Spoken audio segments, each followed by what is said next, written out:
Like this one, $89 at department stores. But if you want to pay less than $20, you got to go to the Ross Spring Dress event.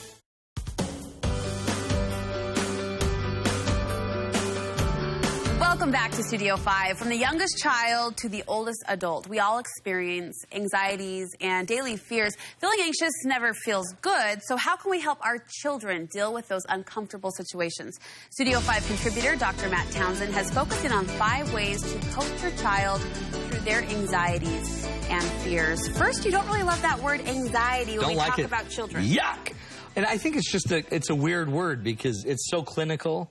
And it's, you're diagnosed with anxiety. Sure. And yet every human on earth feels anxiety, right? So anxiety is just your body's way of kicking in your fight and flight, tendencies so that you can actually take advantage of certain opportunities, certain experiences, and not be eaten by a dragon. That's helpful. So it's both sides. So until we're officially dealing with that diagnosis, which is serious for a lot of families, a lot of people, we use the word worry. And even if my child were diagnosed, I have a child that has been diagnosed with anxiety, but we still call it worry. Do you? Just simply because worry is an easier word, I think, to get a teen, a kid, a child around. And I'll show you why when we go through it. Some of it is just simply because it's natural. Let's not make them think that they're crazy, that they're extreme, that they're weird, all of these terms that get thrown around. And instead, let's just recognize you're normal, you have a lot of worry, and sometimes you get more worried than you probably should. So it's the parents taking it down a notch and making it seem normal for the kids. Bring it down. Part of that we call normalizing in my industry. We want to normalize the behavior. We want to make them feel like this is just a normal thing.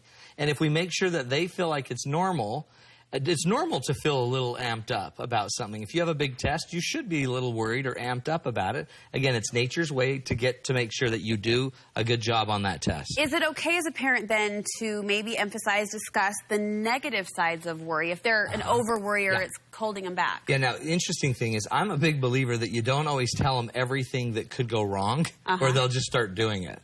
So instead, what I might say is there's benefits to it. There's reasons why we have it. It makes us better. Most of the professional athletes probably feel a little worried before they go compete. And that little bit of worry, and then I would ask questions. What do you think it does? Like when you get worried before your game, talk about that. What does that look like? And then I want you to also discuss with your kids about how sometimes our worries misfire. Sometimes we're using it when we don't need it. We're actually being worried when we don't need it, but it feels the same to us.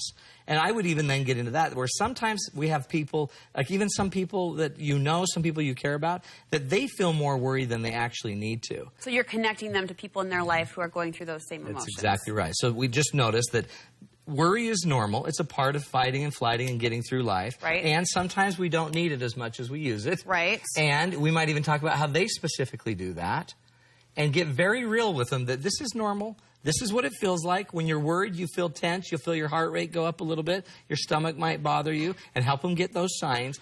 Then what I want them to do is I want to start pointing out specifically people around them, family, friends, neighbors, parents, who else in the family is experiencing this, and then give them examples for how they can get through it. So using those people, those family members as good examples. Here's how Aunt Martha got through this situation. That's right. Mom has it this way. Dad does it this way. When Dad gets anxious and worried, Dad starts to get more angry. When Mom gets anxious and worried, she shuts down and eats cookies.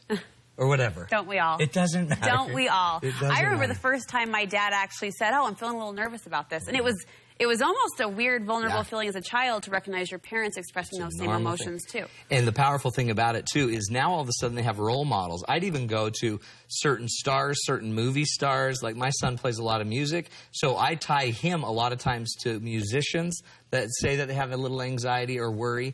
So then all of a sudden they have a role model, somebody that they can kind of follow and show that, look, these people can go do concerts with 100,000 people in the space, and yet you can do the same thing if you want to learn how to do it. So drawing those parallels. I think a lot of times we discuss worry as this ambiguous emotion that's out there and you're a victim to it, but I like how you pointed out the physical triggers that you can be experiencing, so drawing children's attention to that. And help them figure out, I mean, how many times do you have a new person come on the show and you can tell they're experiencing worry? Yes. And if you can start to figure out how you feel it and how you notice it, how it impacts your body, then you can start to detect it earlier. And then the big key to all of this is don't just go with the story they tell. When a kid doesn't want to go to school, he'll tell you a big story about how the teacher's rude and she has too much homework and she has favorites and teachers shouldn't have favorites. And then you're going to go with that person on that story when this is probably not even about a teacher. You might notice it's just his worry kicking in. And what I try to do is then I try to point out, son, instead of getting into the big story and needing to go talk to the teacher and do all this stuff, I'd rather just get down to the fact, son, it sounds like your worry is kicking in. Do you think this is just your worry, or we could say your anxiety if you're using that, and let them start to detect it. One time with my son, he didn't want to go to a recital. He fought me on every part of going to this recital. He would not go. He would not go. And I finally just said, son, I don't think this is about the recital. I don't think this is about who's going to be there. I don't think about anything. It's anything you're talking about. I think this is your worry. Is this your worry kicking in? And he got very real with me, and he's like, yeah. This is my worry. Once we've kind of identified that it's not about what we're talking about, it's about the worry, then I only ask one question. And this is the number one thing you got to teach your kids. Okay, son, now that you have this worry, how are you going to handle it? Now it's a choice. Now you know you've got it. We still have a recital. How are we going to handle the emotion and the worries? And what were the solutions you came up in that situation? With him, it's just kind of like, we did some cognitive work where I'm like, so what is that going to look like? So when it's all done and you've nailed it in front of that recital and everything went well, how do you think you're going to feel there? Do you think anybody else here is sitting there thinking that Tanner's a worry wart and not knowing how to do this? And I just get him to start thinking, what happened the last time you were worried about performing and then you just performed? How did that go? And we talk about examples about how well that went. And all of these things are cognitive ways to kind of overrun your body's natural feeling and emotion. So you have the benefit of approaching this not only as a parent but as a professional. Yeah. So for other parents out there, how do they know when to bring in outside help?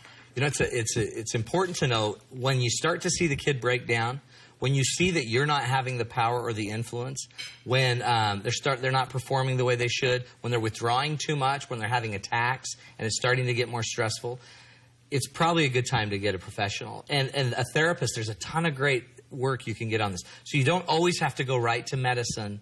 You can a lot of times just get some coaching and some skills. And I would highly suggest just any therapist that can handle anxiety or depression or kind of mood issues, I'd get right to them. They'll coach you through it. One thing to also remember, sometimes it's the most anxious parent that has the least success with the most anxious child. So one of my rules is always choose the least anxious parent and let them do the coaching. Because sometimes the most anxious one is going to bring their anxiety to the process. That makes so much sense. And so if it's not working at first, try the least anxious parent. See if they can't do some coaching. And remember, don't get caught up into the story. Yeah. Instead, just ask one question. Okay, son, how are you going to handle your worry right now?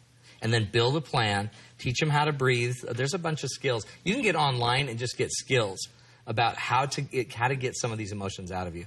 There's a great book that's free of charge. I have nothing to do with this company, but I had him on a show once, a radio show, and he did such a great job. Go to the website, playingwithanxiety.com. They have a free ebook that you can download and read with your kid, and it goes all through this process and how to start asking the questions about how. Fantastic. Matt, thank you so much. Not only great advice for parents and for families, you have marriage workshops coming up. Yes, marriage workshops, and we give a discount. We're going to give 20% off on all of our classes, all of our workshops. If you just go to the website, matttownsend.com, or give us a call at our company, 801-747-2121. 801-747-2121. Did you see the grin stretch across my face? And tell them you heard me on Studio 5, and they'll give you the discount. Good job. You passed the phone number test. Thank you so much. So worried. All right, when we come back, save energy, save your budget, too. Why you might give solar panels a second look. Remember when